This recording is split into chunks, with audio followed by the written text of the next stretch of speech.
नमस्कार दोस्तों, एक बार फिर से आप सभी का मैं बहुत बहुत स्वागत करता हूं। दोस्तों, मायावती जी इस समय बहुत ज़्यादा एक्टिव हैं, इसमें कोई शक व शुबाह नहीं रह गई है।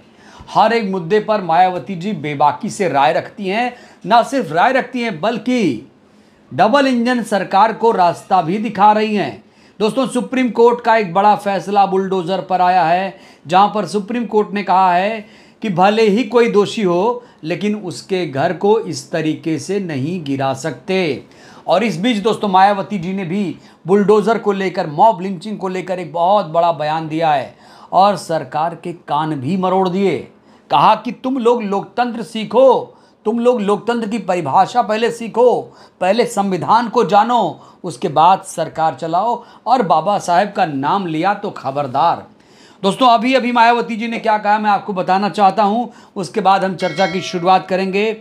मायावती जी ने बुलडोज़र जस्टिस को, बुलडोज़र जस्टिस, बुलडोज़र से न्याय, इसको गलत करार दिया है। मायावती जी ने कहा है कि वर्तमान कानून अपराधियों से निपटने में सक्षम है, इसलिए बुलडोज़र का इस्तेमाल गलत है। दो टूक लहजे में दोस्तों, दो टूक लहजे में कह दिया कि जब हमारे पास संविधान है, कानून है, वो बड़े से बड़े अपराधियों, आतंकवादियों से निपटने में सक्षम है, तो ये बताओ ये बुलडोज़र न्याय कैसे आ गया? बुलडोज़र न्याय की ज़रूरत क्या थी? दोस्तों, आपको बताऊं तो मायावती जी के शासन में 2007 से 2012 के बीच में एक भी बुलडोज़र नहीं चलाया गया किसी भी, चाहे कोई कैसा भी अपराधी हो, एक भी बुलडोज़र दोस्तों कहा जाता है कि नहीं चलाया गया किसी के घर पर, क्योंकि बुलडोज़र अलोकतांत्रिक है, असंवैधानिक है।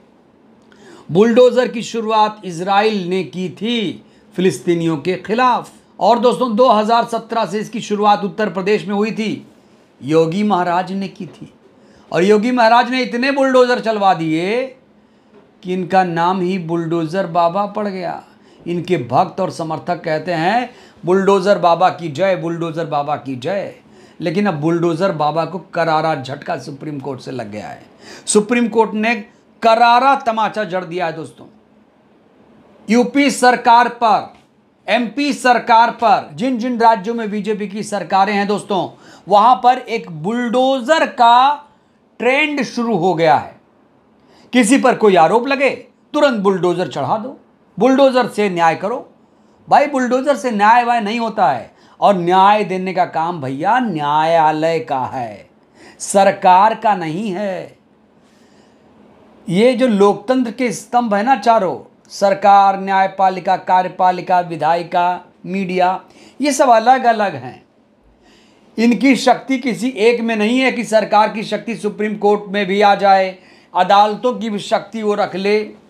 इसीलिए ज़िला में आप देखते होंगे कि न्याय करने वाला कोई दूसरा है और न्याय दिलाने वाला कोई दूसरा है। एसपी, कलेक्टर, आप समझिए, ऐसा नहीं है कि डीएम के पास पूरी ताकत आ जाती है। वहाँ पर एसपी भी ताकतवर है, डीएम भी ताकतवर है। तो ऐसे सरकार भी ताकतवर है तो यहाँ कोर्ट भी ताकतवर है।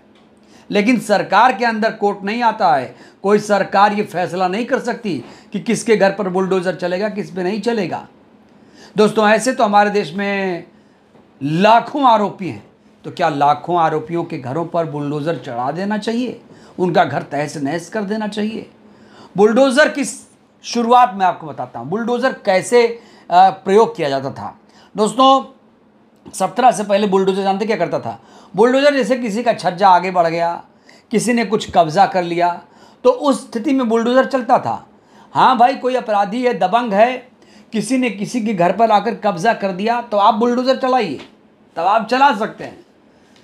लेकिन किसी पर आरोप लग जाए, उस पर आरोप लगा कि वो आरोपी है और उसके पूरे लीगल मकान को गिरा देना, ये अन्याय है, ये न्याय नहीं है।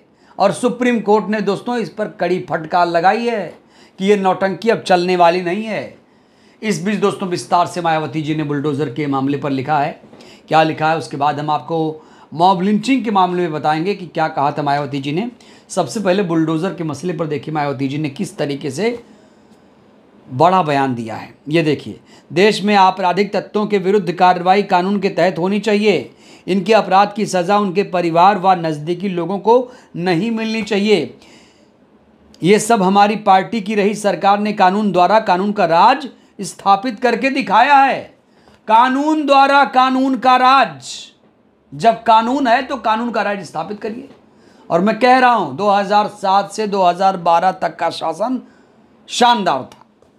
बुलडोजर का भी इस्तेमाल अब सुप्रीम कोर्ट के आने वाले निर्णय के मुताबिक होना ही चाहिए। उचित तो यही होगा कि इसका इस्तेमाल ना हो तो बेहतर है। बुलडोजर के इस्तेमाल की कभी ज़रूरत ही ना पड़े तो बेहतर होगा। इसका इस्तेमाल करने की ज़रूरत ही ना पड़े, क्योंकि आपराधिक तत्वों को सख्त कानून के तहत निपटा जा सकता है, जबकि आपराधिक तत्वों के परिवार और नज़दीकियों पर बुलडोजर का इस्तेमाल करने के बजाय संबंधित अधिकारियों पर कठोर कार्रवाई होनी चाहिए। ऐसे तत्वों से मिलकर पीड़ित को सही न्याय नहीं देते। सभी सरकारें इस ओर ज़रूर ध्यान दें। एक पीड़ा दोस्तों मायावती जी ने यहाँ पर व्यक्त की है, पीड़ितों की पीड़ा व्यक्त की है कि भाई कोई अपराधी है, मान लीजिए आप अपराधी हैं, मैं अपराधी हूँ, तो मैं अपराधी हूँ तो सिर्फ मेरे को सज़ा मिले, हमको सज़ा मिले। परिवार वालों की क्या गलती है भाई? घर क्या मैंने बनाया है? घर क्या मैंने बनाया है? क्या हो सकता है मेरे पिताजी ने बनाया हो सकता है आरोपी ने ना बनाया हो, आरोपी के पिता ने बनाया हो, तो ऐसा भी तो हो सकता है। छोटे छोटे मासूम बच्चे, बुलडोज़र आता है, ढा देता है, फिर वो तंबू के नीचे चले जाते हैं। करोड़पति को रोडपति बना दिया जाता है बुलडोज़र चला के। एमपी में एक वाकया ऐसा हुआ है दोस्तों, 11,000 स्क्वायर फीट में बनी एक इमारत को ध्वस्त कर दिया गया था छतरपुर में, एमपी के, आपने देखा होगा। आरोप लगा कि ये पत्थरबाजी में शामिल था। उसके बाद बुलडोज़र गया, बुलडोज़र से न्याय करेंगे, बुलडोज़र से न्याय। अरे जब कानून है, संविधान है, अदालत है, तो यार बुलडोज़र से न्याय करेंगे क्यों भाई? बुलडोज़र चलेगा नहीं, बिल्कुल नहीं चलेगा। बुलडोज़र किसी कीमत पर नहीं चलेगा। और जो बुलडोज़र चलाएगा, मायावती जी कह रही हैं कि ऐसे अधिकारियों पर ही कठोर कार्रवाई हो जानी चाहिए। ना सिर्फ बुलडोज़र पर, बल्कि मायावती जी ने मॉब लिंचिंग को लेकर कहा है कि ये बहुत बड़ी बीमारी है। ये बीमारी लोकतंत्र संविधान को ख़त्म करती जा रही है। दोस्तों, मॉब लिंचिंग को लेकर मायावती जी ने गंभीर चिंता जाहिर की है और कहा ये बीमारी जो है अब जल्द ही देश से खत्म हो जानी चाहिए, क्योंकि आप इस तरीके से भीड़ हत्या नहीं कर सकते। इंसाफ करना है तो फिर वही बात आती है, अदालत है, अदालत ही इंसाफ करेगा। आपकी औकात नहीं है किसी जनता की कि गौ तस्कर के शक में किसी को मौत के घाट उतार देंगे। तुम्हारी हैसियत क्या है, तुम्हारी हिम्मत क्या है, तुम होते कौन हो? भीड़ लेके पहुंच गए भेड़िए और मार दिया किसी बेकसूर इंसान को। और अगर कोई गौ तस्कर है तो उसके लिए पुलिस है, सिस्टम है, वो उससे निपटेगा। तुम लोग तथाकथित गौरक्षकों, तुम लोग नहीं निपट सकते। तुम लोग अपना घर देखो, अपने घर का ख्याल रखो, अपने बीवी बच्चों का ख्याल रखो, अपने माँ बाप की सेवा करो। तथाकथित गौरक्षकों, अपने माँ बाप की सेवा करो, किसी की जान मत लो, इंसानियत लाओ अपने दिल में। जानते हैं दोस्तों ये लोग इतना उग्र क्यों हैं तथाकथित गौरक्षक? क्योंकि इनको सरकार द्वारा संरक्षण मिलता है। सरकार अगर इनको नकेल कस दे इन पर, तो इनकी औकात नहीं है किसी को छूने की। कोई गलत काम करे तो उसकी शिकायत होती है प्रॉपर। आप जाइए, कराइए केस दर्ज।